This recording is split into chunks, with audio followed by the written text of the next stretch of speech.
The diamond hit the bar like a gunshot. Araquin froze her bourbon halfway to her lips as a stranger's hand closed over hers and slid a ring onto her finger. His voice was low, urgent, almost gentle. "Smile, sweetheart. Smile like you love me. 3 men just walk through that door, and if you don't pretend to be my fiancé, in the next 10 seconds, both of us are going to die in this bar." Before we begin, please subscribe to the channel and stay with me until the end. And tell me in the comments, what city are you watching from tonight? I'd love to see how far this story travels. Araquin didn't believe in signs. She believed in stitches, antibiotics, in the soft trembling weight of a baby tiger waking up under fluorescent lights. She believed in things you could measure, things you could save. But when that diamond hit the polished walnut of the bar, when that stranger's hand closed over hers with the kind of pressure that wasn't quite force but wasn't quite kindness either, she felt something that didn't belong in the orderly world she'd built for herself. She felt a man's life depending on her, and maybe her own. "Don't look at the door," he murmured. His lips barely moved. "Look at me. Smile like I just asked you the best question of your life." Ayara's mouth was dry. Her tongue felt like wool. She turned her head slowly the way a deer turns when it knows something is hunting it, and she looked at him. He was younger than she'd expected, maybe 40, dark hair neatly cut, a jaw she would have called handsome under any other circumstance. He was wearing a charcoal suit that probably cost more than her rent for the year, and his eyes, God, his eyes were the color of cold lake water in November. He was smiling at her. It was the most terrifying smile she had ever seen in her life. Because it was perfect. It was warm. It was the smile of a man who just slid a ring onto the finger of the woman he adored. And none of it was real. "Breathe," he whispered, still smiling. "Ara, breathe." "How do you know my name?" "Later. Smile." She tried. Her face felt like clay. She watched him watching her, and she watched her own hand, the hand that had spent 8 hours that morning holding the lungs of a tiger cub steady while she sutured a punctured diaphragm. And that hand was shaking now, shaking under his. The ring on her finger was heavy, heavier than something that small had any right to be. "Good girl," he said softly. "That's good. Now laugh." "What?" "Laugh, Ara. Lean into me a little, like I just whispered something filthy." "I don't know how to." "Yes, you do." His thumb stroked the back of her hand. It was the gentlest thing anyone had done to her in 3 years. "Yes, you do. Just laugh, please." She laughed. It came out of her like a coughed-up bone, awkward, broken, half a sob. But she laughed, and she leaned into the curve of his shoulder the way a woman might lean into her future. And somewhere on the other end of the bar, she felt 3 pairs of eyes shift away from her. She felt them the way a rabbit feels a hawk move on. "Good," he breathed. "Stay there. Don't move. Pick up your drink with your left hand. Make sure they see the ring." "Who are they?" "Drink first." Ira reached for her bourbon with a hand she did not recognize. Her left hand. The diamond caught the warm amber light of the bar and threw it across the wood like a second flame. It was enormous. It was vulgar. It was the kind of ring a woman wore in photographs, not in real life. She brought the glass to her lips. She drank. The bourbon hit the back of her throat like a memory. She felt her shoulders loosen just a fraction. She felt his arms slide around the small of her back very lightly, very publicly, and she did not flinch. "There she is," he murmured low enough that only she could hear. "There's my girl. I'm not your girl. Tonight you are. Tonight you are the love of my life, Araquin, and you are going to save it." His name was Adrian Volkov. She wouldn't learn that for another 43 seconds. What she knew in that moment was only what a body knows, that something terrible was in the room with her. That the bourbon she'd ordered to forget her day was now the prop in a play she hadn't auditioned for.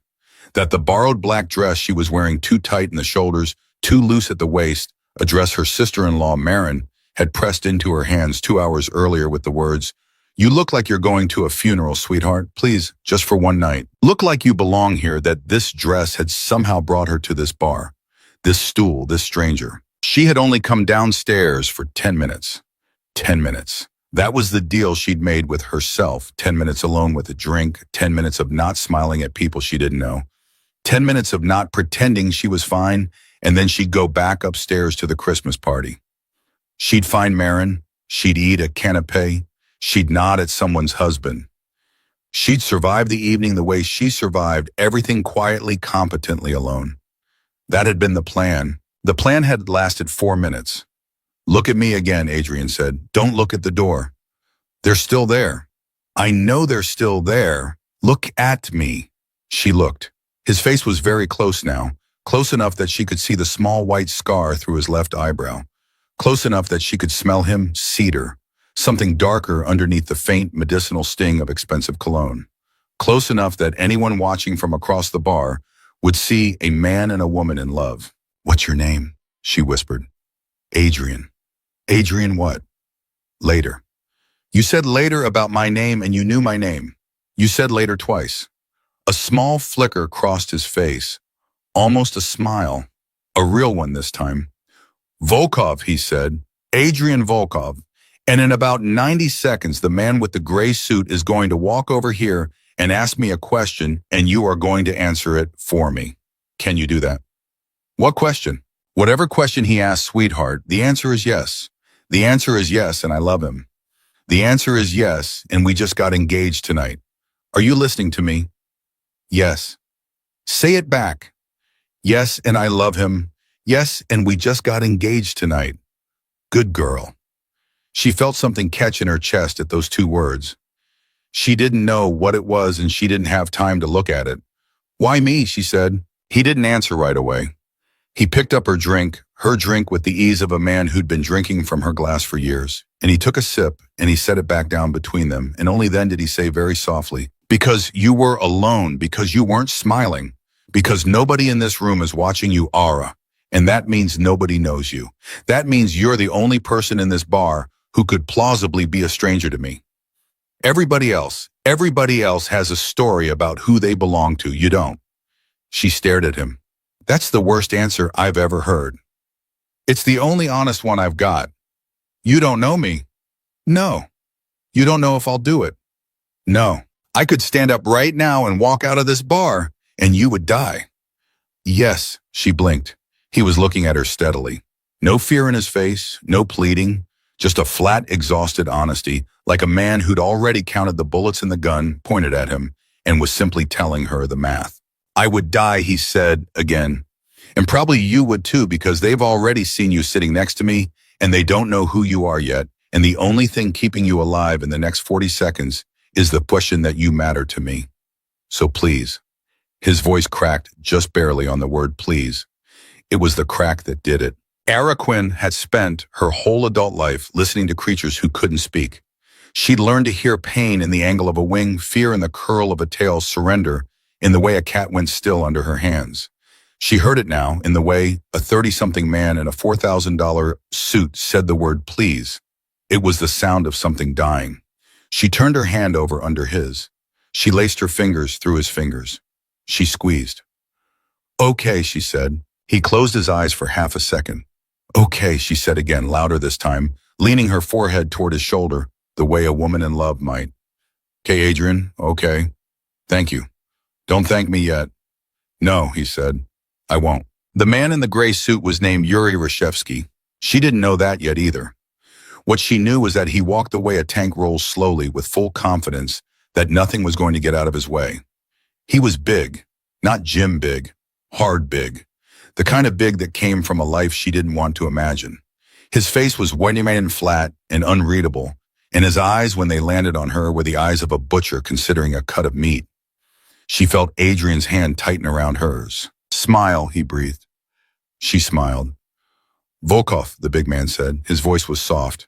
That was the worst part, soft and friendly, like he was greeting an old friend at a wedding. Yuri, Adrian said warmly. He didn't stand. He didn't release Ara's hand. He just turned on his stool with the easy grace of a man who'd been interrupted during something pleasant. It's been a while. You look well. I look tired. You always look tired. This is true. The big man's eyes moved to Ara. They moved slowly. They started at her face, traveled down to the ring on her finger, lingered there, traveled back up to her face. He smiled at her. The smile did not reach his eyes. And who is this lovely woman? He said. Ara's tongue was wood. Yes, and I love him. Yes, and we just got engaged tonight. Ara, she heard herself say. Ara Quinn. Ara. The big man tasted the name. Russian, my grandmother. Ah, the smile warmed by half a degree.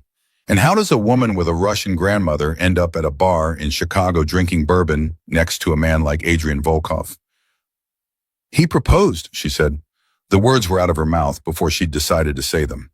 The bar went very quiet around her, or at least it felt that way the world goes quiet when you're about to be hit by a car. Adrian's hand tightened on hers, not in warning, in something else, something that felt almost like gratitude. He proposed, Yuri said. Tonight. Her voice was steadier now.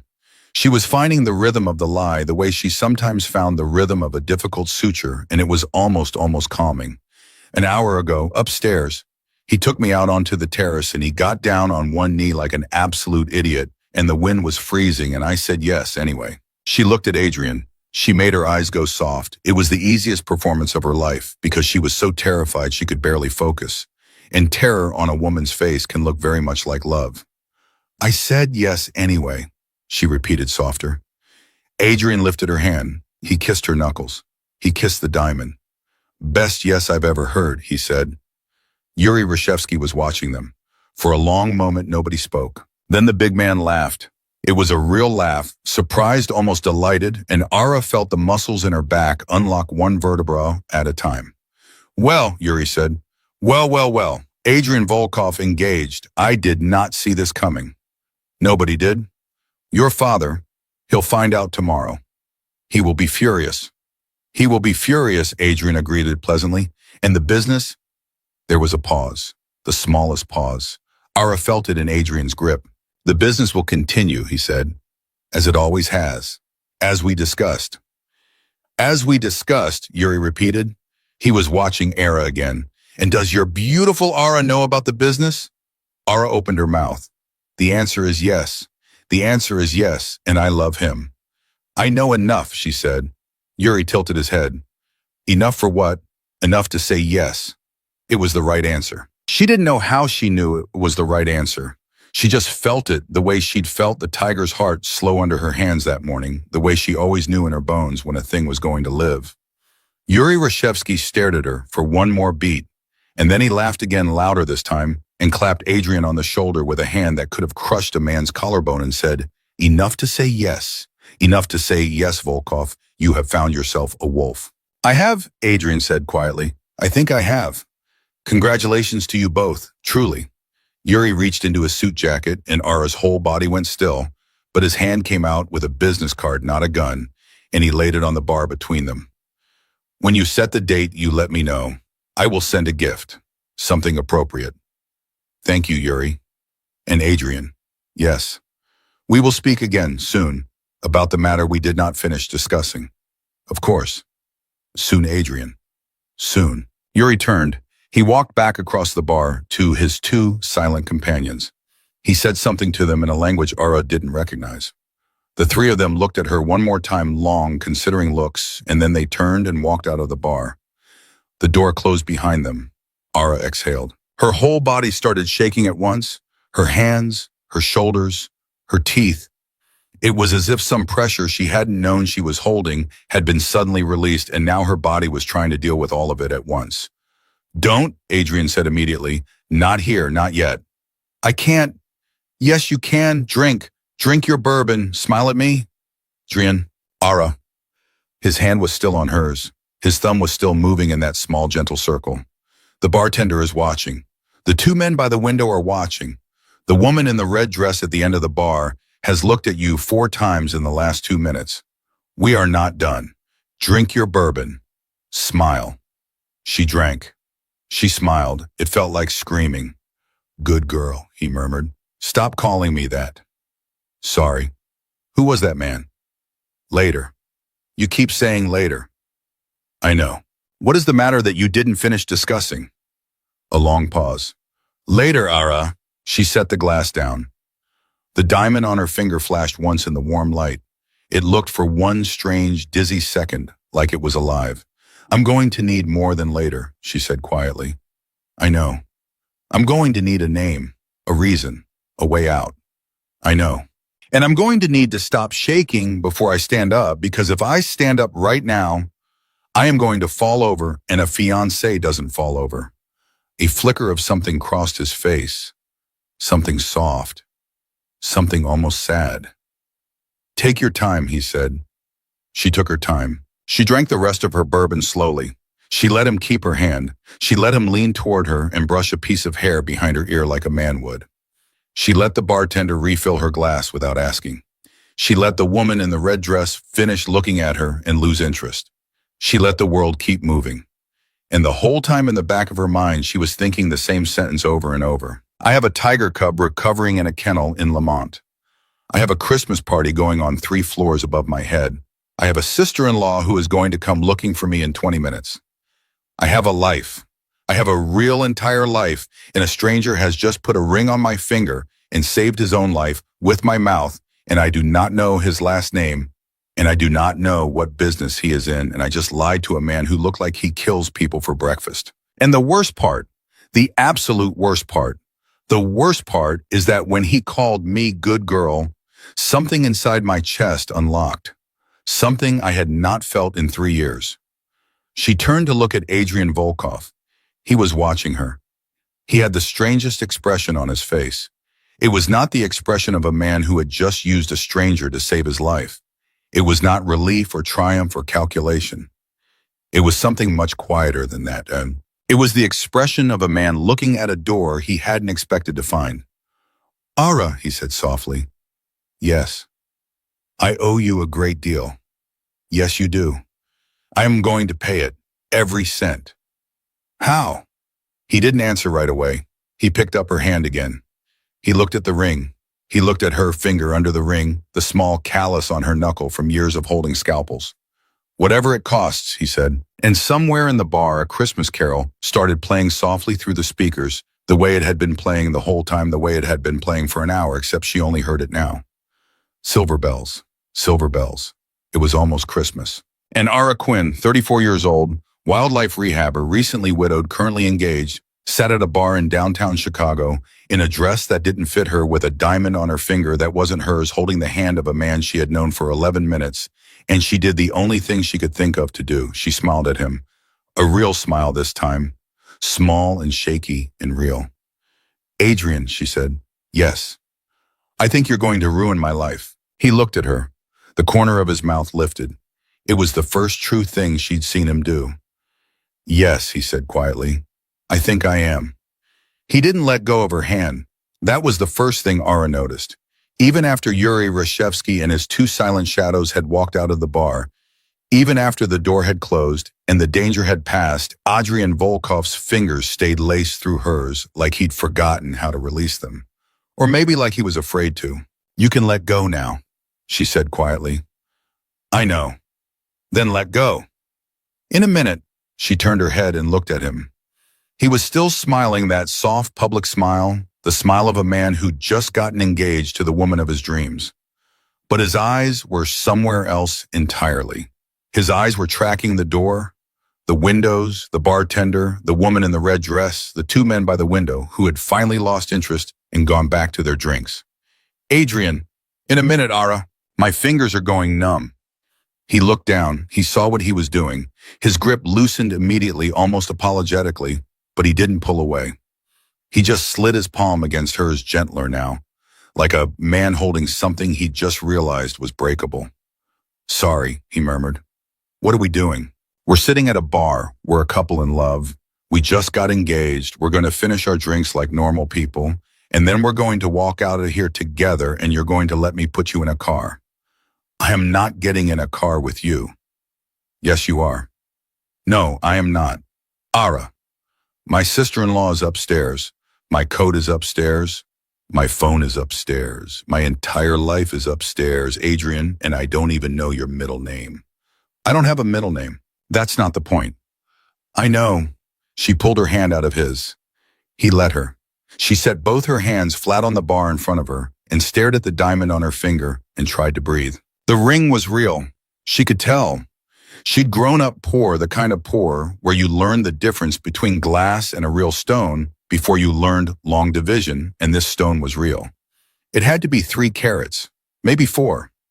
The kind of ring that didn't go on a wildlife rehabber's hand. The kind of ring that went on a magazine cover. How much is this ring worth? She said. Don't. How much? Ara, tell me. It doesn't matter. It matters to me. A pause. A little under 200,000, he said quietly. She closed her eyes. Take it off me. I can't. Take it off. Ara, listen to me. Listen carefully. You can't take that ring off in this bar. You can't take it off in the lobby. You can't take it off until we are in a car with the door closed and the windows up and the driver is mine. Do you understand me? No. Then trust me. I don't trust you. I know. She opened her eyes. She looked at him. He was finally looking at her now fully, and his face had gone serious in a way that made her stomach turn over. They're still watching, he said. Aren't they? 2 of them are outside on the sidewalk. You can't see them from where you're sitting. I can. They're standing under the awning of the building across the street, pretending to smoke. Adrian. They're going to follow us, Ara. Whichever one of us walks out of here alone is going to be followed home, and one of us is going to wake up dead. Probably me. Possibly you. Possibly me. Yes. She felt the bourbon turn over in her stomach. She felt the ring on her finger turn into something hot and heavy and strange. She felt the careful, ordered shape of her life, the kennel in Lamont, the tiger cub Maurice, and the Christmas party, and the canapes, and the husband she'd buried 3 Octobers ago. She felt all of it tilt sideways and start to slide. Why me? She said again. He didn't answer. Adrian, why me? I told you. Tell me again. He let out a slow breath. He reached for his own glass, which she only now realized he hadn't touched the entire time, and he took the smallest sip a man could take. Because you didn't flinch, he said. What? When I sat down, when I put the ring on your finger, when I told you we were going to die. You didn't flinch, Ara. You looked at me. Most people, you tell them they're about to die, they make a sound, they pull away, they draw attention. You went still, like an animal that's already decided whether to fight or run and is only waiting to see which one it needs to be. That's not a compliment. It wasn't meant to be. You picked me because I looked like I'd been broken before. He didn't answer. That was the answer. She felt something cold move under her ribs. Not anger, not yet. Something more dangerous than anger. She felt seen, and she did not want to be seen, not by him, not by anyone, not tonight, when she was wearing a dead woman's husband's family's borrowed dress and trying to make it through one Christmas party without crying in a bathroom. Adrian Volkov, she said softly, whatever business you are in, I want you to listen to me very carefully. I am going to walk out of this bar with you. I am going to get in your car. I am going to let you take me somewhere safe because I don't want to die tonight, and I don't want my sister-in-law to be the one who has to identify my body. But after that, this is over. You take this ring off my finger, you forget my name, you go solve your own problems. Are we clear? We're clear. Say it. We're clear, Ara. Good. She picked up her glass. She drank what was left in it. She set it down on the bar with a sound louder than she meant to make. Now what? She said. Now you stand up like a woman in love. You let me put my coat around your shoulders. You laugh at something I say. You walk out the door with my arm around your waist. You wave at the doorman. You get into a black town car that's already waiting at the curb. You let me close the door behind you. Can you do that? Yes. Are you going to do that? Yes. Ara. What? Thank you. She didn't answer. She just stood up. The ring was very heavy. The car was warm. That was the first thing Ara noticed when the door closed behind her, the warmth and the smell of leather and the absolute soundless thickness of the silence inside. The traffic on Michigan Avenue, which had been roaring around them on the sidewalk 3 seconds earlier, was simply gone. Whatever this car was made of, it was made for people who didn't want the world to reach them. The driver didn't turn around, didn't speak, didn't ask where they were going. Adrian said one word. Anton. The driver nodded once and the car pulled smoothly away from the curb. For a long minute, neither of them spoke. Ara watched the city slide past her window, garlands on the lampposts, wreaths in the storefronts, a drunk Santa on the corner of Wacker ringing a bell for some charity he probably wasn't really collecting for. Christmas. Christmas was happening to other people. Christmas had been happening to other people for 3 years now. You can take it off, Adrian said quietly. She looked down at her hand. The ring was still there. She didn't take it off. Ara, where are we going? My place. No. Ara, I am not going to your place. Take me to my sister-in-law's apartment, Roscoe Village. I'll give you the address. They will follow us there. Then drop me 3 blocks away. Ara, I am not going to your place, Adrian. A pause. The driver, Anton, made a slow turn. The Christmas lights blurred past. There's a hotel, Adrian said carefully. On Ohio. I keep a room there. It's clean. It's safe. I won't come up. Anton will bring you up. You can lock the door. You can stay there until we figure out what to do next. And tomorrow morning in daylight, we can talk about everything you want to talk about.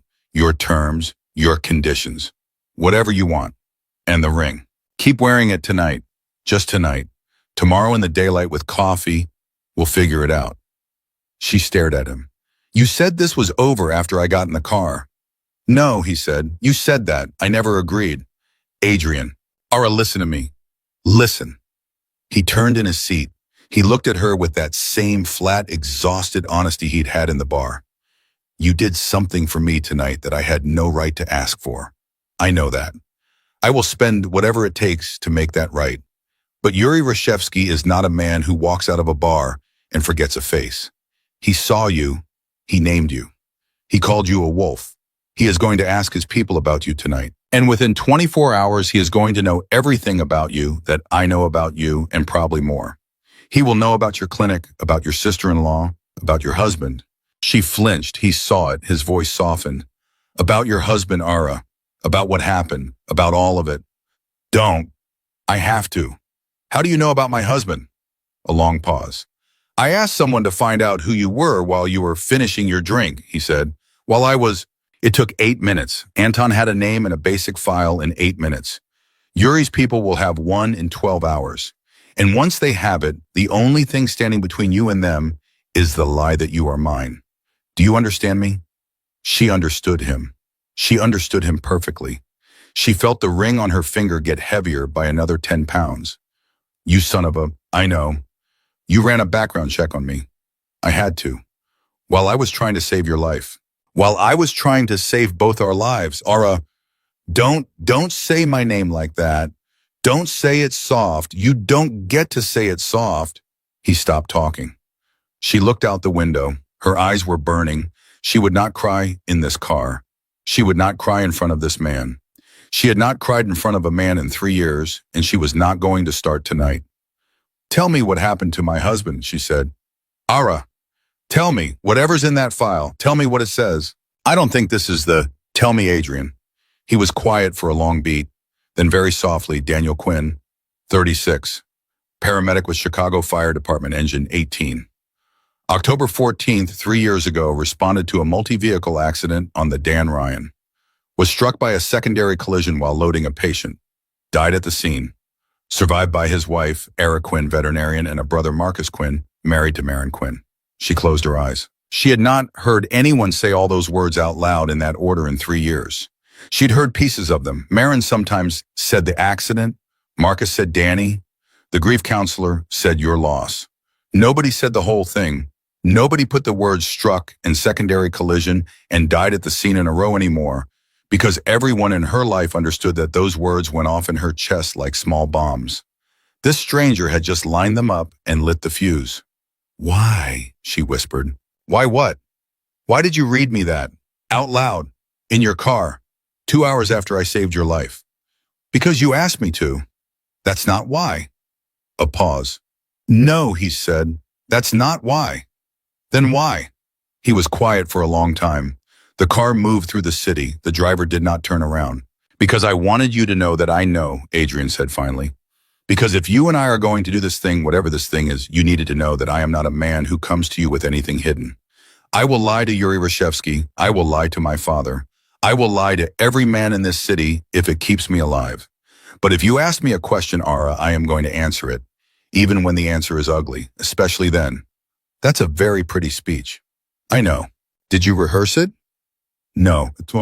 Liar. A little. She almost laughed. It scared her how close she came to laughing. She turned her face back to the window so he couldn't see what her mouth was doing. The car rolled on. Christmas lights, a couple kissing under a street lamp, a man with a cardboard sign at a red light.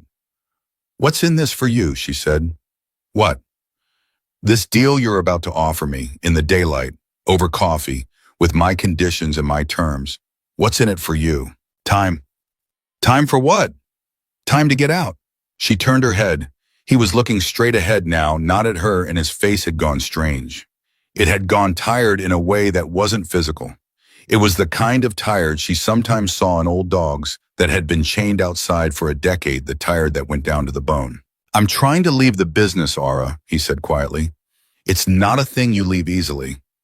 It's not a thing my father will let me leave at all. The only way out is to be more valuable on the outside than on the inside, and the only way to do that is to make the men around me believe certain things about my life that aren't true yet. An engagement is one of them. To a stranger. To anyone. Why a stranger then? Why not somebody real? Somebody who already loves you?" He didn't answer. The silence got long. "Audrey, there isn't anyone, Aura. There has to be. There isn't.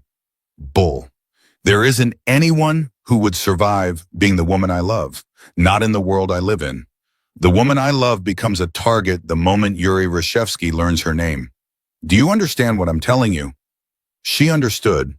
She understood it the way you understand a thing you wish you didn't. "You picked me," she said slowly, "because I was alone, because nobody is watching me, because I have no one left for them to threaten."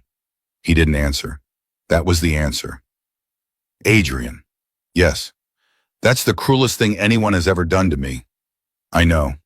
And I think it might also be the most honest thing anyone has ever done to me, and I don't know what to do with that." "I know." She pressed her forehead against the cold glass of the window. Outside, the snow had started, the first soft flakes of the night drifting past the lamppost like ash. 6 weeks, she said. "What?" "You said you needed time. How much?" 6 weeks. 6 weeks of what? 6 weeks of being seen with me. 6 weeks of being my fiancé at certain dinners, certain parties, certain meetings. 6 weeks of letting Yuri and his people believe a story about me that isn't true. After that, I'll have what I need. I'll be out. You'll be free. The ring is yours. The money is yours. Whatever you want, yours. And if it doesn't work?" He didn't answer. "Adrian, if it doesn't work, if your father finds out, if Yuri figures it out, if something goes wrong, then we'll have a problem." "What kind of problem?" "The kind of problem that follows you home, Aura." She closed her eyes again.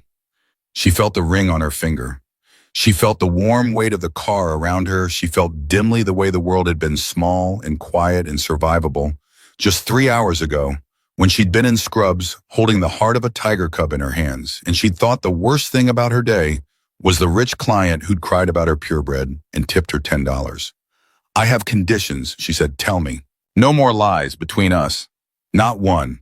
You lie to Yuri. You lie to your father. You lie to whoever you need to lie to. But you do not lie to me, Adrian Volkov, not once in 6 weeks, or I walk and I take this ring with me, and I sell it and I disappear. Done. I keep my practice, my clinic, my patients. You do not interfere with my work. The animals come first, always. Done. And if it gets too dangerous, if it gets too close to the people I love, I walk in. No questions, no pleas, no talking me out of it. I walk and you let me walk." A pause, a small, almost invisible pause, but she felt it. "Adrian." "Done," he said. "You hesitated." "I know." "Why?" He turned his head. He looked at her for the first time in a long minute. "Because I don't know yet, Aura, whether I'll be able to let you walk by then." She stared at him. She stared at him for a very long time. The car turned onto Ohio. The hotel was 3 blocks ahead.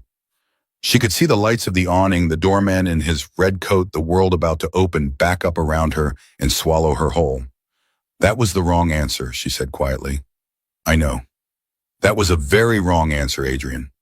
It was the only honest one I had. You are going to ruin my life. You said that already. I'm saying it again." He almost smiled. It was a small broken thing. It barely moved his mouth. Okay, Ara, he said. Okay. The car slowed. The doorman stepped forward. The diamond on her finger caught the light of the hotel awning and threw it back at her, brilliant and cold and absolutely real. She did not take the ring off. Not that night, not yet. She didn't sleep. That was the first thing Ara understood about the hotel room, that she was not going to sleep in it. She sat on the edge of the bed with her shoes still on her coat, still on the ring, still on, and she watched the door for 4 hours, like the door might open by itself. It didn't. What opened at 6:14 in the morning was her phone. Marin. 12 missed calls. Ayara looked down at the screen and felt her stomach drop the way it had dropped in the bar, the way it had dropped in the car, the way it had been dropping in 5-minute intervals all night. She picked up. Where are you? Marin's voice was the voice of a woman who had already cried and was now operating on the dry, terrible adrenaline that came after. I'm okay. Where are you, Ara? I'm at a hotel. I'm fine. Marin, I'm fine. You are not fine. You disappeared from your own goddamn family Christmas party. Marcus is downtown, driving in circles. I called the police, Ara. I called the police 40 minutes ago because I thought... Marin's voice broke. Because I thought you'd done something. Ara closed her eyes. Marin, don't. Marin, listen to me. Don't Marin me. Don't use that voice on me. That's the voice you used at Danny's funeral. I know that voice. That is the voice you use when you are about to lie to me to make me feel better. And I am telling you right now, Ara Quinn, if you lie to me on this phone call, I am done. I am done. Do you understand me? I will love you until I die, but I will not do this with you anymore. Ara opened her mouth. She thought about the ring on her finger. She thought about Adrian saying no more lies between us. She thought about Yuri Reshevsky's flat butcher's eyes and the way the diamond had caught the light when she lifted her glass and said the words he proposed. Marin, she said quietly, something happened last night. I know something happened. Something I can't explain on the phone.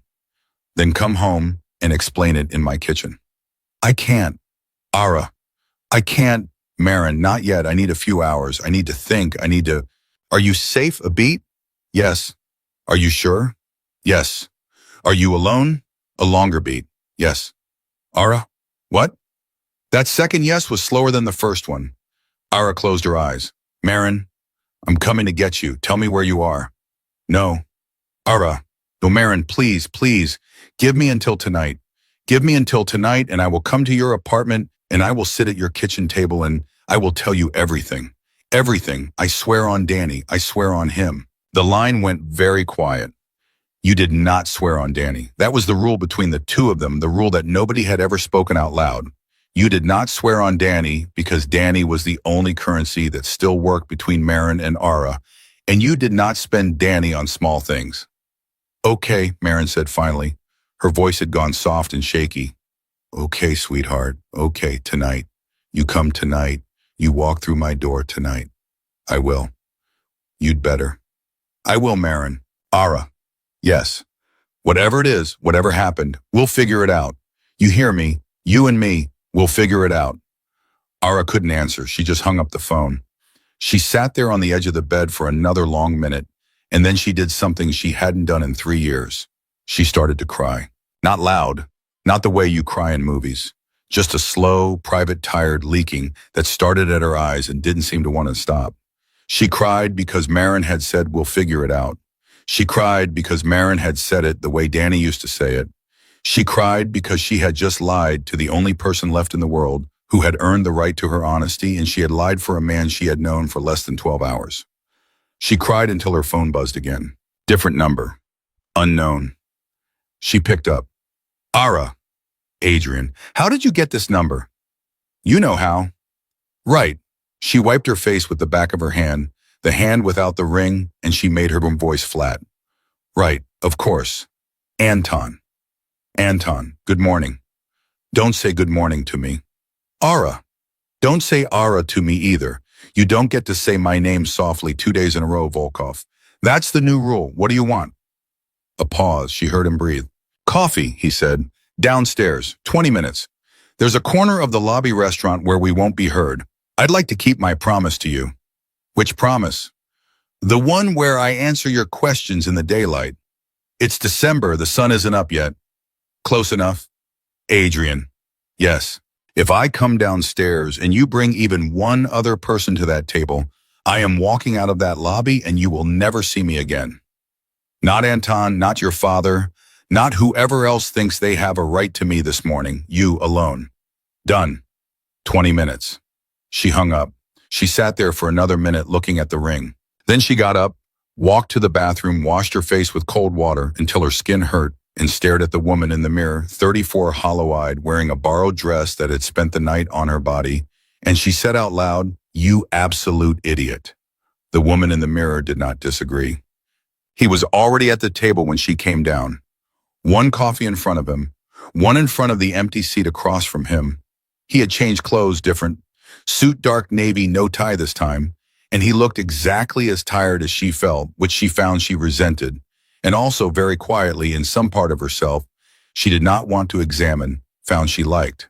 She sat down. "Blacklaw," he said, sliding the second cup toward her. "How did you know?" "I didn't, I guessed." "Lucky guess." "Yeah." She looked at him over the rim of the cup. "All right, Volkov, daylight, coffee, promise, go." "Where do you want me to start?" "Your father." He blinked. He hadn't expected that. "Ara, you said your father would be furious about the engagement. You said he didn't know yet.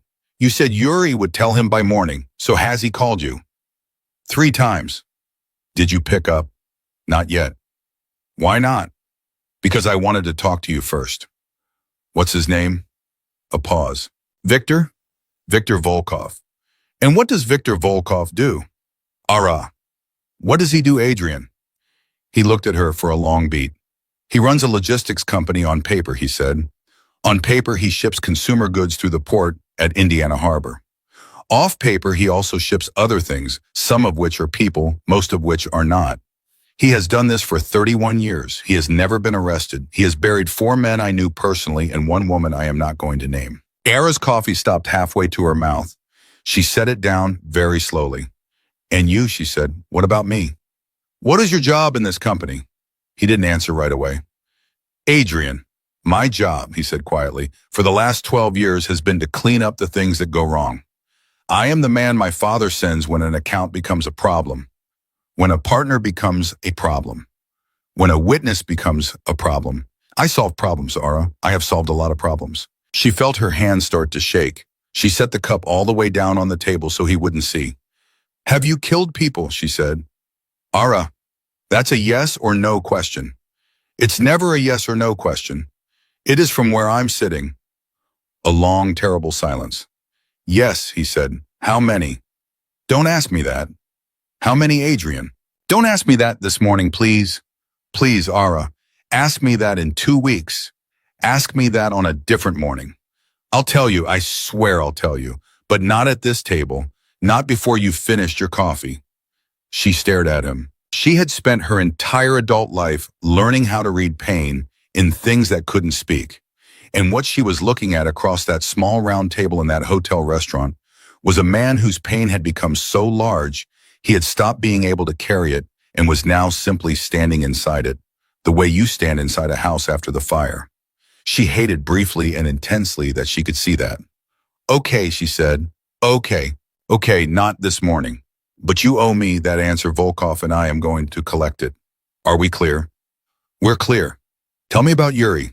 He let out a breath. His shoulders, which she only now realized had been up around his ears, came down 1/4 inch.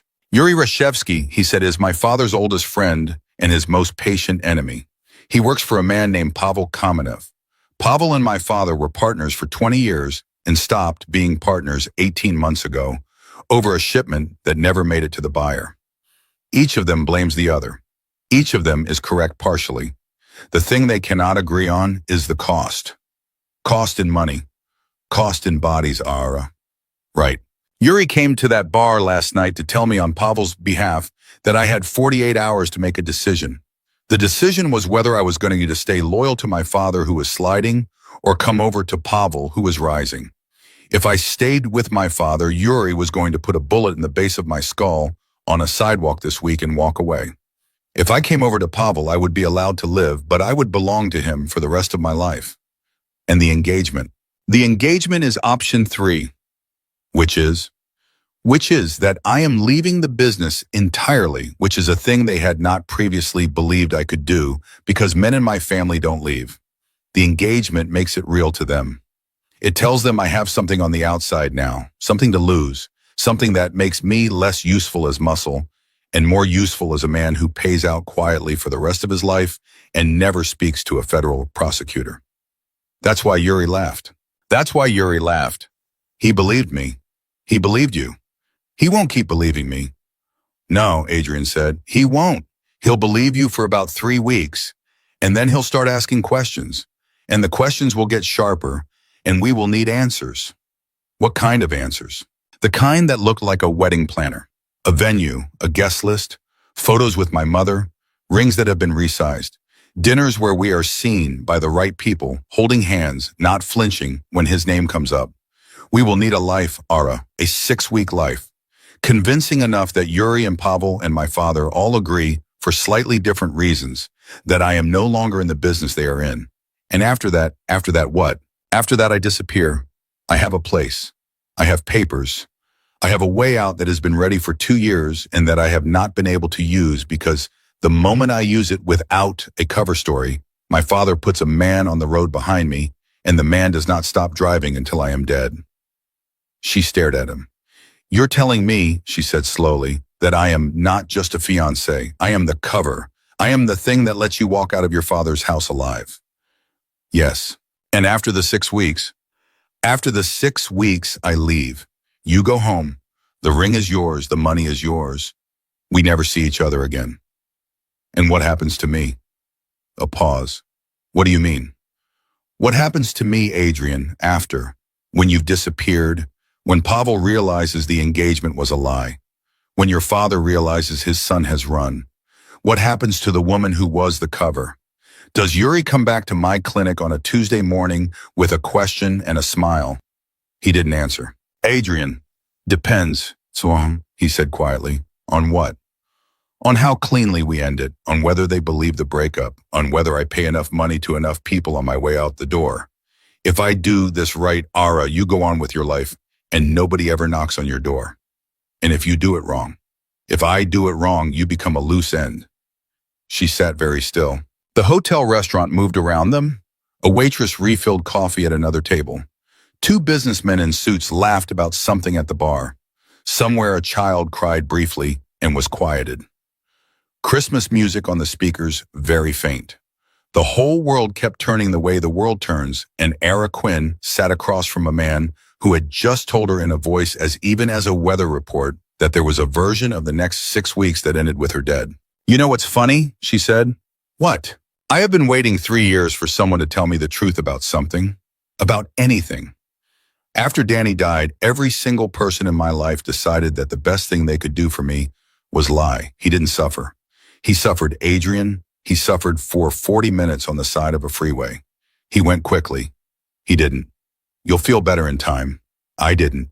He'd want you to be happy. Maybe. I don't know. I don't know what he'd want. He's not here to tell me. She looked down at the ring. And then last night, a complete stranger sat down next to me at a bar and told me we were going to die in 10 seconds, and he did not lie about it. And I have been thinking about that for 9 hours straight, Adrian, about how that was the truest thing anyone has said to me in 3 years, about how a man I don't know is willing to tell me over coffee that there is a road at the end of all this where I become a loose end, about how nobody in my life has had the decency to be that honest with me about anything ever since the day my husband died. He was watching her. He had stopped drinking his coffee. Ara, he said, I'm not done. Okay. I'm going to do this thing, Adrian Volkov. He went still. 6 weeks, she said. I am going to be your fiancé for 6 weeks. I am going to wear this ring in front of your father and in front of Yuri Rashevsky and in front of whoever else needs to see it. I am going to laugh at your jokes at dinners I do not want to attend. I am going to learn the names of the people I am supposed to know. I am going to lie for you hard the way you lied for yourself last night. And I am going to be very, very good at it because I am not going to be the loose end. Volkov, do you hear me? I hear you. And the day this is over, the day you walk out the door of whatever life you have built, I am taking this ring off. and I am going home to my sister-in-law and my clinic and my tiger cubs, and you are going to do something for me in return. Anything. You are going to live, Adrian. He blinked. What? You are going to live.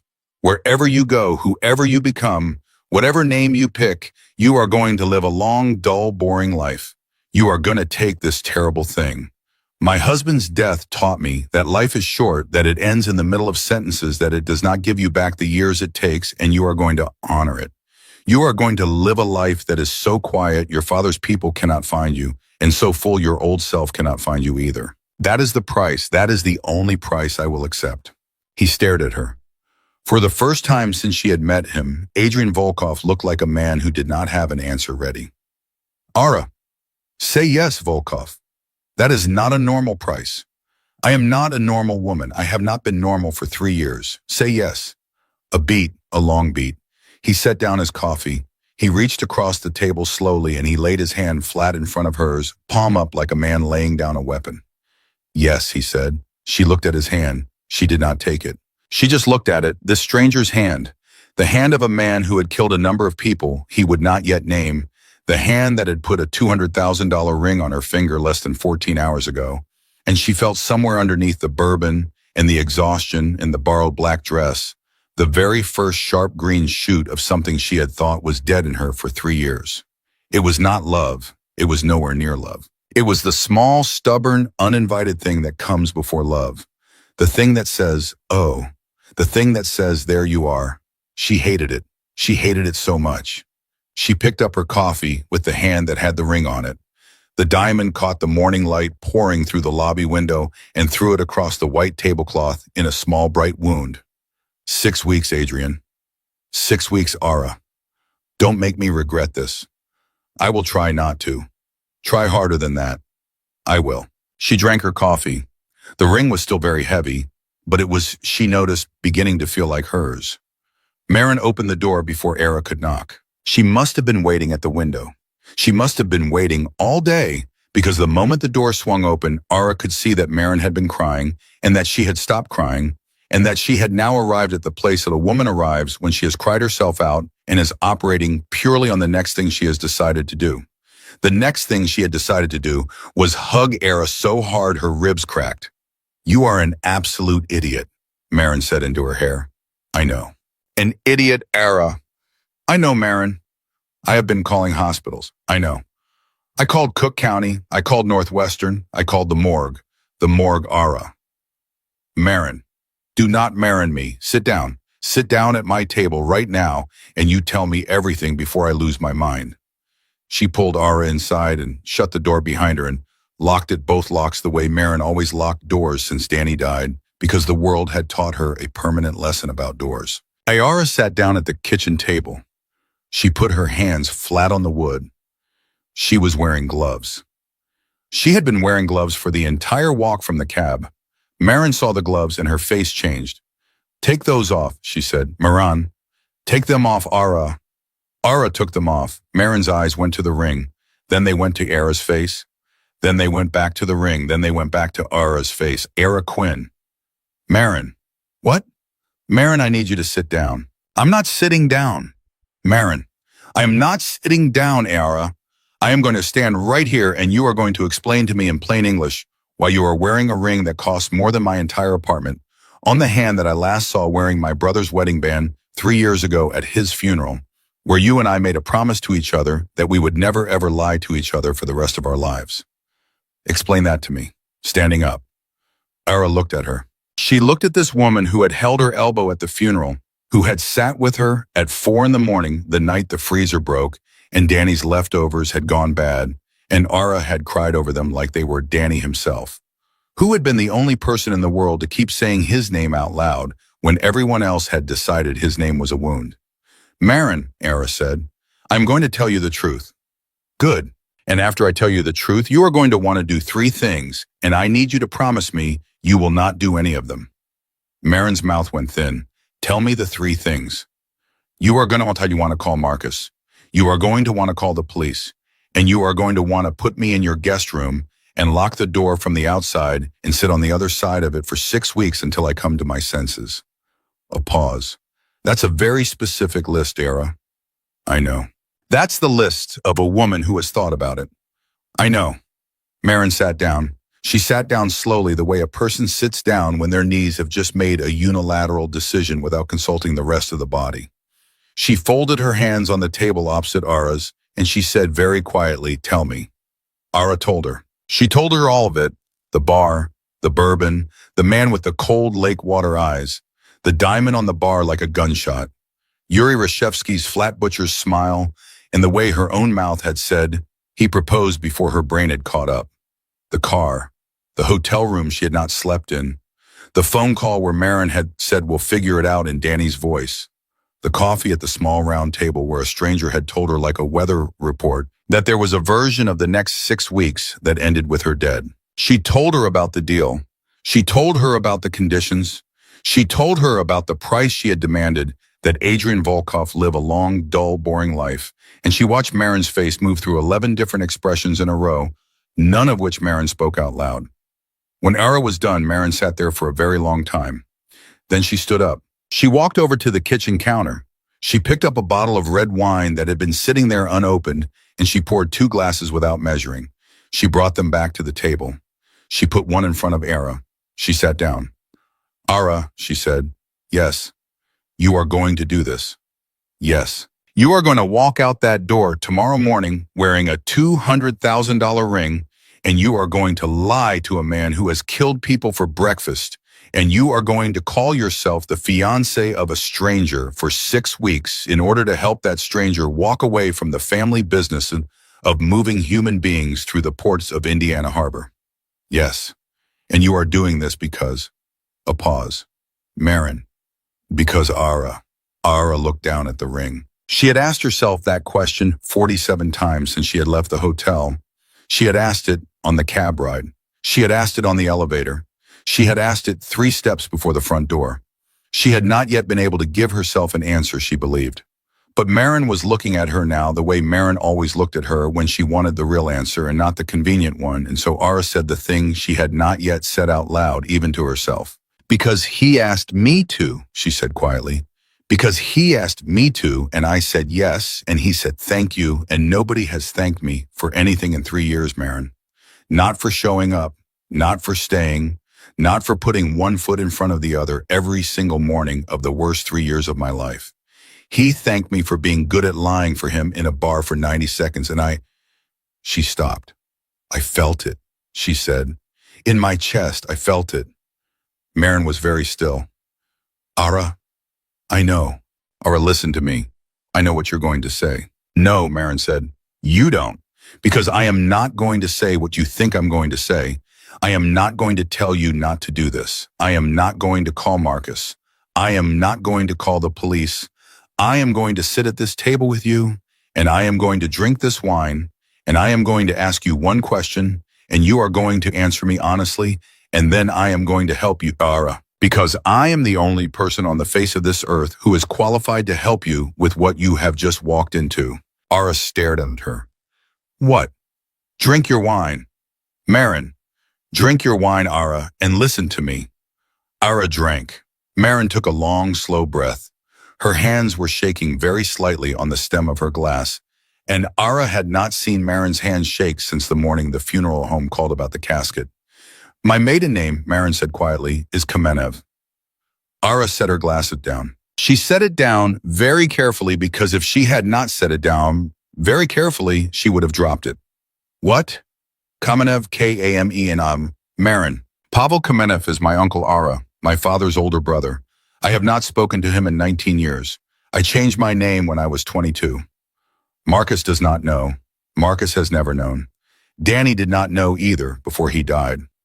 I have kept this secret for almost 2 decades, and I am breaking it tonight in this kitchen because you have just walked into the middle of a war that you cannot win without me." The room got very quiet. Ara could hear the refrigerator. "Marin." "I know." "Marin what?" "I know, Ara." How is this possible?" "It's possible because I made it possible. I was a kid, Ara. I was 19. My uncle had just had a man killed in front of me in a parking lot in Brighton Beach, and I got on a Greyhound bus the next morning, with a duffel bag and $300, and I rode for 40 hours to the only city in America where I knew nobody, and I built a new last name for myself, and I built a new life on top of it, and I never looked back. Not once, not even when my mother was dying. Not even when my father called me from a payphone the night before he was buried and asked me to come home. I never looked back, Ara, and I would not be looking back now if you had not just sat down at my kitchen table and told me you are about to be the fiancé of Viktor Volkov's son. Ara could not speak. Drink, Marin said. Ara drank. It was the wrong gulp. It went down wrong. She coughed and her eyes watered, and Marin reached across the table and took her hand, the hand without the ring, and held it the way Marin had held it at the funeral. Listen to Ma, Marin said. Listen carefully. There is a war going on right now that you have just stepped into the middle of, and you do not know the shape of the war yet, and your fiancé is not going to tell you the shape of it because your fiancé does not know the whole shape himself. He thinks he does. He doesn't. Viktor Volkov and Pavel Kamenev have been at each other's throats for 31 years, are not 18 months. The thing they are fighting over is older than you. Older than me, it is older than this whole country in a way that I cannot explain to you over wine. And the boy you have agreed to marry is the only son of one side of that war. He's not a boy. He is to me, Ara. How old is your uncle? 73. Do you think he knows about me yet? A pause. Yes. Yes. He knew by 10 o'clock this morning, Ara. There is a man named Victor Stein who runs Pavel's intelligence operations out of a deli in Bucktown. And he knew your name and your address and your husband's name by 10 o'clock this morning because Yuri Rashevsky called him at 6. And by noon, he knew that you live in Le Mans. And by 2, he knew the name of your sister-in-law. And by 4, Marin stopped. Ara stared at her. By 4, what, Marin? By 4, he knew that your sister-in-law's maiden name is Kamenev. The kitchen went absolutely silent. Ara could not breathe. Marin, I know. Marin, no. I know, Ara. You're telling me Pavel Kamenev knows that the woman engaged to his enemy's son is the woman who married his missing niece's brother-in-law. Yes, he knows that. He has known that for about 4 hours now. How do you know? Because I got a phone call at 4:11 this afternoon from a number I have not seen in 19 years, Ara, from a payphone in a deli in Bucktown. You answered. I did not answer. Of course I did not answer. But the voicemail asked me to come to a dinner on Sunday. A family dinner, Marina. That's what it called me. Marina. Nobody has called me Marina in 19 years. Ara put her face in her hands. For a long moment, she just sat like that. Her elbows on Marin's kitchen table, her face in her hands, the ring pressing cold against her cheekbone. I have to tell him, she said. Adrian. I have to tell Adrian. Ara. He told me everything, Marin, everything about his father, about Yuri, about what he's done. He told me there was a version of this where I end up dead, and he said it out loud to me at a table over coffee. He has been honest with me when nobody else has been honest with me in 3 years. And now I'm sitting here knowing something he needs to know, and I cannot keep it from him, Marin. I will not. Marin let go of her hand. She picked up her wine. She drank slowly. When she set the glass down, her hand was very steady. You're going to tell him, she said. Yes. Tonight. Yes. Ara, listen to me. Listen. If you tell that man tonight that your sister-in-law is Pavel Kamenev's blood, you are putting my life in his hands. Not just yours, mine, Marcus's, whatever children Marcus and I might have someday. Every single thing I built in 19 years on top of a Greyhound bus seat. Do you understand the size of what you are about to do? Yes. And you are still going to do it. Yes. Why? Because if I don't, Marin, then the deal is off. The deal was no lies. The deal was the only thing that makes the next 6 weeks survivable. The deal was the only honest thing in my life, and I am not going to start it on a lie, especially a lie that I am keeping in the same room as you. Marin looked at her for a long, long time. Then she did something Ara did not expect. She smiled. It was a small, exhausted, almost angry smile, and there were tears in her eyes when she did it, but it was a smile. Okay, Marin said. Okay. Okay, Ara, you tell him. But you tell him here at this table, Because if I am going to put my life in the hands of the son of Viktor Volkov, I am going to do it in my own kitchen, looking him in the face with my wine in my hand. Era stared at her. You want me to bring him here? I want you to bring him here. Tonight, Ara, call him. Tell him there has been a development. Tell him the development is at my kitchen table. Tell him to come alone. No Anton, no driver waiting around the corner with a gun, just him walking through my door like a man and not like a problem. He won't agree to that. Then we don't have a deal, Era. None of us have a deal. Tell him that too. Era looked at her. She had known Maren for 11 years. She had thought she knew everything about her.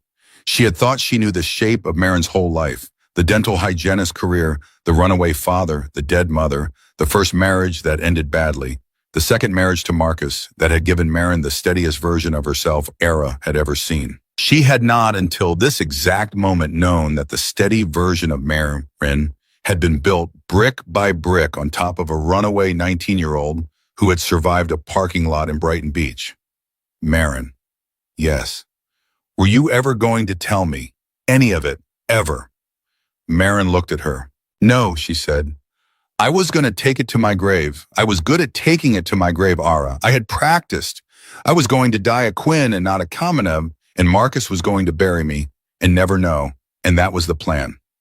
That was the plan for 19 years. And now my brother's widow has just walked into my kitchen wearing the ring of Viktor Volkov's only son, and the plan has gone to hell, and I am going to do what my mother taught me to do when the plan goes to hell, which is to put my elbows on a table and tell the truth and hope God is paying attention. Ara reached across the table. She took Maren's hand. She did it with the hand wearing the ring on purpose. Maren, she said. Yes. I'm going to call him now. Okay. And he is going to come. Okay. And we are going to sit at this table, the three of us, and we are going to figure out what to do the way we figured out what to do when Danny died. Because that is what you and I have always been good at. Maren's eyes filled. Okay, Ara.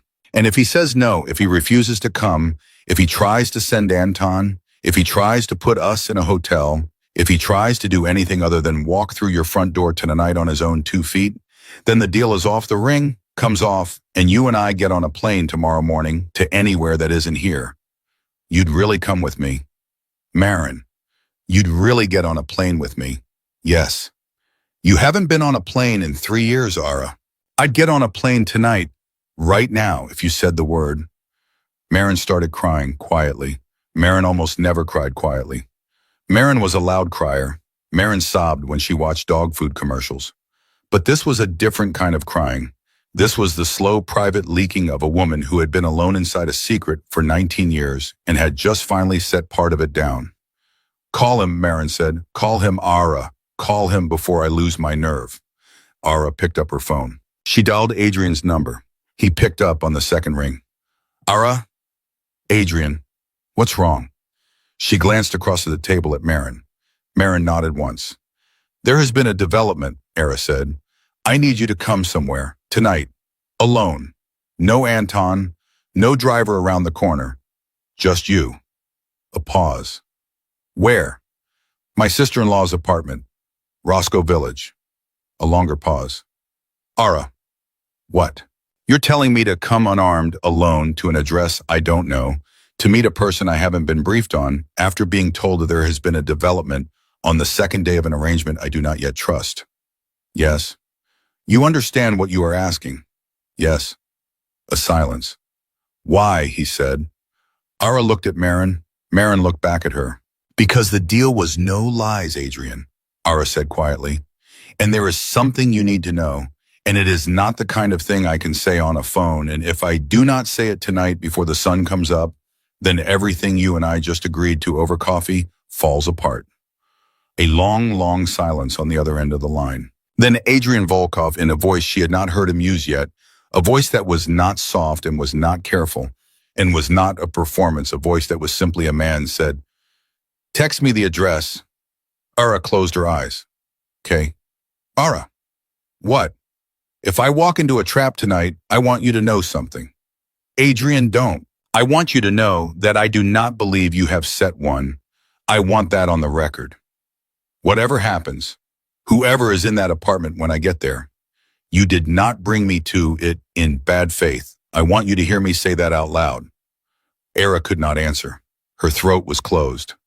Across the table, Marin watched her face and reached very slowly, very carefully for the wine bottle and refilled both their glasses without taking her eyes off her sister-in-law. Adrian, Ara said finally. Yes. Just come. I'm coming. She hung up. She set the phone down on Marin's kitchen table. The ring on her finger caught the light over the sink and threw a small, bright spot up onto the wall above Marin's head, and the two women sat there at that table in that kitchen on the second night of the rest of Araquin's life and waited for a knock at the door. He knocked at 9:41. 3 knocks, even spaced, not the knock of a man who was nervous, not the knock of a man who was angry, the knock of a man who had decided something in the cab on the way over and was now arriving to do it. Marin stood up. I'll get it, she said. Marin? Ara, I'll get it. He's about to walk into my kitchen. He's going to look me in the face before he sits down at my table. That is non-negotiable. Ara did not argue. Marin walked to the door. She unlocked the top lock. She unlocked the bottom lock. She opened the door. Adrian Volkov was standing on the other side of it. He was alone. He was wearing the same dark navy suit he had been wearing at the coffee table that morning. He was holding nothing in his hands. No briefcase, no flowers, no gun that Ara could see, although she understood the way Marin had taught her to understand in the last 3 hours that the absence of a visible gun was not the same thing as the absence of a gun. Marin looked him up and down. Mr. Volkov, she said. Mrs. Quinn. Marin is fine. Adrian. I know who you are, Adrian. A pause. I think we both know, Marin said, that you don't yet know who I am. Come in. Take your coat off. Sit down at my table. There is wine or there is water, and there is one chair waiting for you, and you and I are going to have a conversation that neither of us was expecting to have when we woke up this morning. He did not move for a moment. He looked past Marin into the apartment.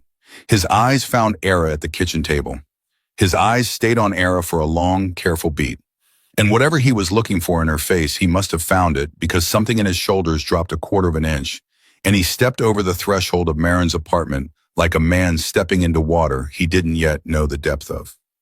Marin closed the door behind him. She locked the top lock. She locked the bottom lock. Adrian noticed. He did not say anything about it. He walked to the kitchen table the way Marin had told him to, and he took off his coat the way Marin had told him to, and he sat down in the chair across from Ara. Ara, he said. Adrian, you okay?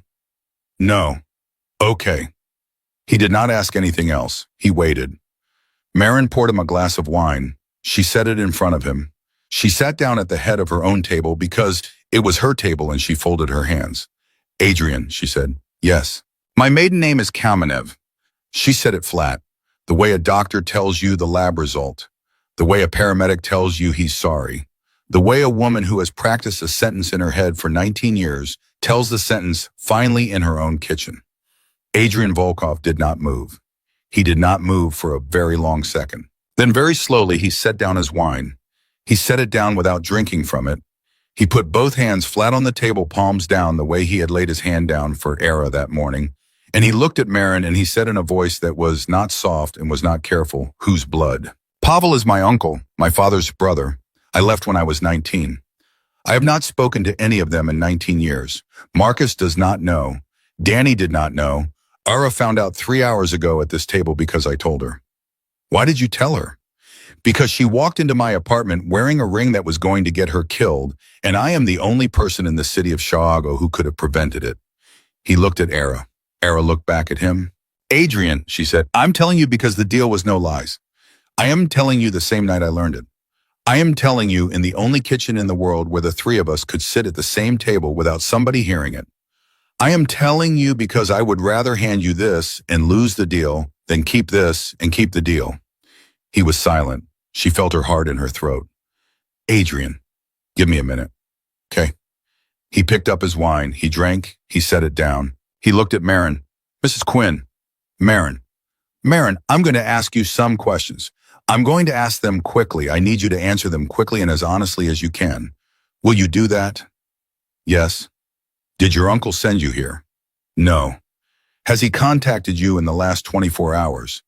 Yes, a voicemail, 4:11 this afternoon from a payphone in Bucktown. He invited me to a family dinner on Sunday. Did you respond? No. Does he know that I am sitting at this table right now? No, Ethan. Does anybody know I am sitting at this table right now? Just the three of us. Marcus is at his firm's holiday party in Schaumburg until midnight. He won't be home for 90 minutes. I checked his calendar before I called Ara back this morning. Adrian blinked. You checked his calendar. Adrian, I have been the niece of Pavel Kamenev for 19 years longer than I have been your fiancé's sister-in-law. Yes, I checked his calendar. He almost smiled, almost. Marin, yes. You understand that what you have just told me changes everything.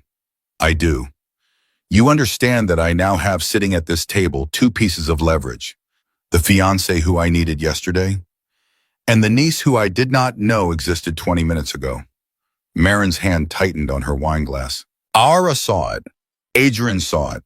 I'm not going to use it, he said. Adrian, Ara said. I'm not Ara. I am telling you both, right now, at this table, out loud. I am not going to use what Marin just gave me. Not tonight, not next week, not ever. I am going to sit here and I am going to drink this wine and I am going to tell the two of you what we are actually dealing with. Because Marin has just changed the math and Ara needs to understand the new math and I need both of you to be on the same page about it before I leave this apartment. He looked at Marin. Is that acceptable to you? Yes, Marin said. I'm going to need you to trust me for the next 40 minutes with information that has kept you alive for 19 years. Can you do that? A pause. I'm going to try Adrian. That's all I'm going to ask. He drank again. He set his wine down. He folded his hands on Marin's table. My father is dying, he said. Ara's wine glass froze halfway to her mouth. What? Pancreatic cancer, stage 4. He was diagnosed 11 months ago. He has told no one outside of 3 people, and one of those people is me. He has approximately, his oncologist tells me, 5 to 7 months left. Marin closed her eyes. That's why, she said quietly. That's why, Adrian said. That's why your uncle is moving now. That's why Yuri came to the bar last night with a 48-hour deadline, son. That's why everything in the next 6 weeks happens in the next 6 weeks and not next year and not the year after. Pavel knows. He has known for about 6 weeks. He thinks he has a window. He is correct that he has a window. He is incorrect about the size of it. How big is the window, Marin said. Bigger than he thinks and smaller than I want. Wait at he. Because my father, sick as he is, has spent 11 months preparing. He has moved assets. He has called in favors. He has put certain things in certain places that your uncle does not know about yet. He is not going to die quietly, Marin. He is going to die loudly in a way that takes a number of people with him, and the only person on earth who knows the full shape of what he has prepared is sitting at this table, and that person is me. Marin stared at him. You. Me. He told me 3 weeks ago. He told me because he is Moaz and he is afraid and he wanted somebody to know. And what he does not know, what he must not ever know, is that I am not going to use what he told me to win his war. I am going to use it to end it. Adrian, Ara whispered. Ara, what does that mean, end it? It means, he said carefully, that I am sitting on enough information to bury my father's organization and your uncle's organization in the same federal indictment. I have been sitting on it for 3 weeks. I have not moved on it because the moment I move on it, I become a dead man walking, and there is no version of that play where I walk away clean. Unless, Marin said, unless you have a fiancé with no connection to either family. Unless I have a fiancé with no connection to either family. Yes, which Ara until 3 hours ago was. Which Ara until 3 hours ago was. Marin let out a long breath. And now, Adrian said quietly, it is more complicated. Wait a because if the federal government shows up to a family wedding rehearsal dinner 3 weeks from now and arrests 41 people, including my father and your uncle, in the same room on the same night, the only person in the country whose face will be on every front page is Era Quinn. And the second face will be yours, Marin, because somebody somewhere will figure out who you are. Somebody always does. Marin's hand was very tight on her wine glass. How many people? What? How many people are you putting in that room, Adrian? On that night, with my niece-in-law as the public face of it, 41 as of last week. The number changes, including my uncle, including your uncle, including your father, including my father. And you knew all of this, Marin said slowly, when you sat down next to Ara at a bar last night. Yes. You knew you were going to bring her into a room with 41 people in it. Yes. You knew that ring on her finger was going to be on a federal evidence list inside of 6 weeks. Yes. And you put it on her hand anyway. He didn't answer. That was the answer. Marin closed her eyes. For a long moment, the only sound in the kitchen was the refrigerator and the small, distant noise of somebody's TV down the hall. Ara could not move. She could not breathe. She was looking at Adrian Volkov across her sister-in-law's kitchen table, and what she was understanding for the first time was that the man who had sat down next to her at a luxury bar in Chicago 26 hours ago had not been a man saving his own life. He had been a man who had already decided to die for something and was looking in that bar at every face in the room for the one face that could make the dying mean something. He had picked her face. He had picked it because he had read her file and seen that she was a widow. He had picked it because he had known that a widow understood the price of a life. Adrian, Ara, look at me. He looked at her. His eyes were the same November lake water they had been in the bar, but there was something underneath them now that she had not seen before, or that she had seen and had not understood until this moment was grief. He was grieving. He had been grieving the entire time she had known him.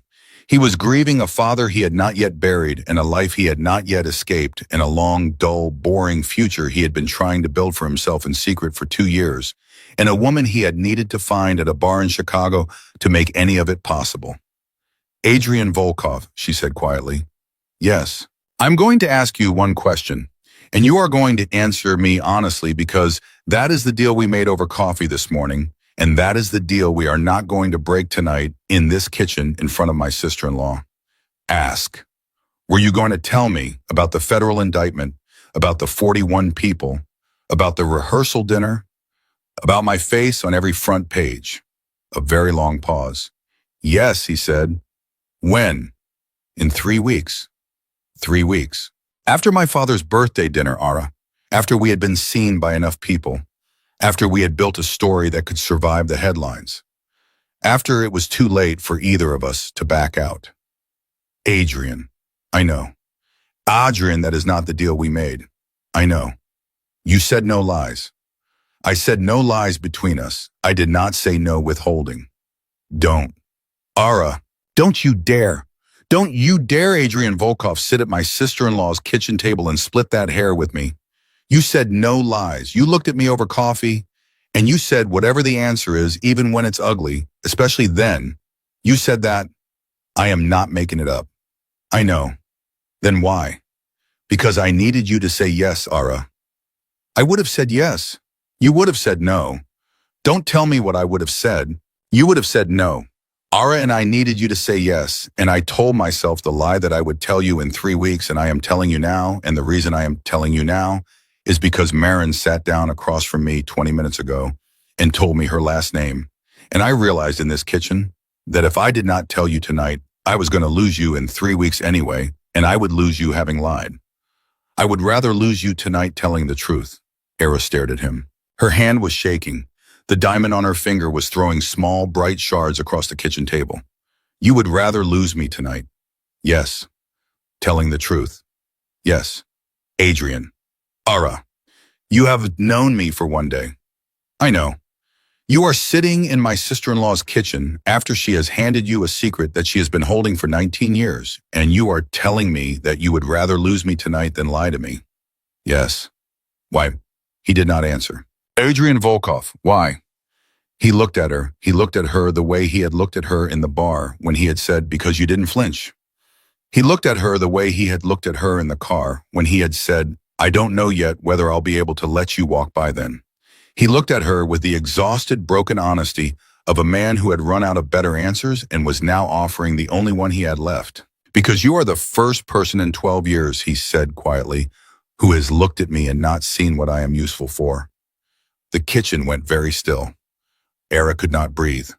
Across the table, Marin set down her wine glass with a small, deliberate sound and stood up. I'm going to step into the bedroom for a minute, Marin said.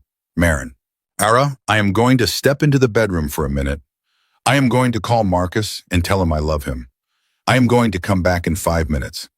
The two of you are going to use those 5 minutes to decide what you are doing because we do not have until morning to decide. Do you understand me? Yes. Adrian. Yes. If she walks out of this kitchen tonight, you are going to let her walk. Yes. You are going to take that ring back, and you are going to go home, and you are going to find another way to end your father's war, and you are never, ever wanting to set foot in this apartment or her clinic or her life again. Do you understand me? Yes. 5 minutes. Marin walked into the bedroom. She closed the door behind her very softly. The kitchen was very quiet. Ara looked at Adrian. Adrian looked at Ara. The diamond on her finger sat between them on the table, throwing its small, stupid, bright light around the room, and Ara Quinn understood with a clarity that frightened her that the next 60 seconds were going to be the most important 60 seconds of her life since the morning a Chicago Fire Department chaplain had knocked on her front door 3 Octobers ago and told her that Daniel had been struck by a secondary collision and had not survived. Adrian. Yes. I am not going to walk out of this kitchen. He closed his eyes.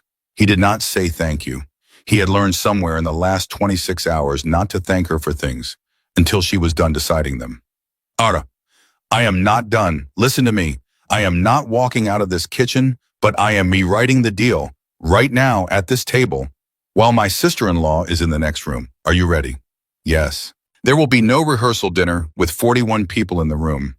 We will find a different shape for the indictment, a shape where the federal government does not put my face on the front page of the paper, a shape where Marin's name does not appear in any document anywhere, a shape where the people in this kitchen survive what is coming. You are going to figure out that shape, Adrian Volkov, because you are the man who walked into a bar with a $200,000 ring and a plan, and a man with that kind of plan can find a different shape if he wants to. Are we clear? Are we clear? We're clear. Second, you are going to tell me everything tonight in this kitchen before you leave this apartment. You are going to tell me what your father has prepared, what your uncle's people are moving, what the federal contact's name is, what the timeline is, where the documents are kept, and how many men you have personally put in the ground in the last 12 years. All of it. Tonight. Because I am not going to spend the next 6 weeks wearing a ring on my hand for a man whose body count I do not know. He swallowed. Ara. Tonight, Adrian. Okay? Third, when this is over, when your father is gone and your uncle is in a cell and the war is ended and you have your dull, boring, quiet life waiting for you somewhere, when that day comes, Adrian Volkov, you are going to give me a choice. What choice? Whether I come with you. He went very still. Ara.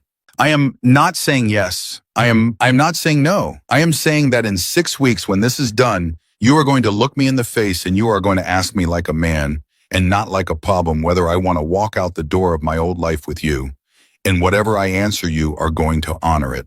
If I say no, you are going to disappear and you are going to live the long, dull, boring life I demanded from you this morning. And you are going to be happy, Adrian. Do you hear me? You are going to be happy by yourself if you have to. That was the price. Ara. And if I say yes, she looked down at the ring. She looked at it for a long, long second. Then she looked back at him. If I say yes, Adrian Volkov, you are going to take this ring off my finger in whatever quiet kitchen we are sitting in on that day, and you are going to put a different one on. A smaller one, a real one that costs what a wildlife rehabber's husband can afford. And we are going to start over, as ourselves, not as a fiancé and a problem, as two people who met in a bar on the worst night of both of our lives and survived it. He could not speak. That is the deal, Adrian. Ara. That is the deal or I walk. Yes. Yes. Yes, Ara. Yes to all of it. Yes to every word. Yes, yes. Marin opened the bedroom door. She walked back into the kitchen. She looked at the two of them. She looked at the ring on Ara's finger, which was still there, and she looked at Adrian's face, which was wet, although Ara had not seen him cry, and she sat down at the head of her table and she picked up her wine. Are we doing this? Marin said. We're doing this, Ara said. All of it. All of it. Then God help us. God help us. Adrian lifted his glass. His hand was shaking. Era noticed. She did not say anything. The three of them touched glasses over Marin's kitchen table, a wildlife rehabber from Lamont, a dental hygienist who had been a Kamenev and the only son of Viktor Volkov, and they drank. 6 weeks later, on a cold, clear morning in February, the federal indictment came down. It did not happen at a rehearsal dinner. It happened at the port of Indiana Harbor on a Tuesday at 4 in the morning when nobody was watching. 41 names, including Viktor Volkov, who did not see his son again, including Pavel Kamenev, who never made a phone call from another payphone for the rest of his life. The newspapers printed 2 photographs the next day, and neither of them was Ara Quinn. Neither of them was Marin. Viktor Volkov died in a hospital bed in March, 4 weeks before his trial, with his only son sitting in a chair across the room that he had not been told was Adrian's. In April, Ara Quinn walked out of her clinic in Lamont at 5:46 on a Thursday afternoon, a tiger cub recovering in the back kennel, the first warm day of spring on her face, and she found a man waiting for her in the parking lot, leaning against a plain gray sedan that did not belong to anybody she knew. He was not wearing a suit. He was holding nothing in his hands. "Ara," Adrian said. "Adrian, I am asking." She looked at him. She looked at him for a very long second. The diamond was no longer on her finger. It had not been on her finger for 6 weeks. She had handed it back to him in Marin's kitchen on the night of the indictment, and she had not seen it since. She looked at his hand. There was something small in it. It was not a $200,000 ring. It was the kind of ring a wildlife rehabber's husband could afford. Ara Quinn smiled. It was the first real smile she had given anybody in 3 years and 4 months, and it was the last first smile she ever gave to anyone at all. "Yes," she said, and she walked out of her old life in a parking lot in Lamont on a Thursday afternoon in April, and she did not look back. Not once. Not ever.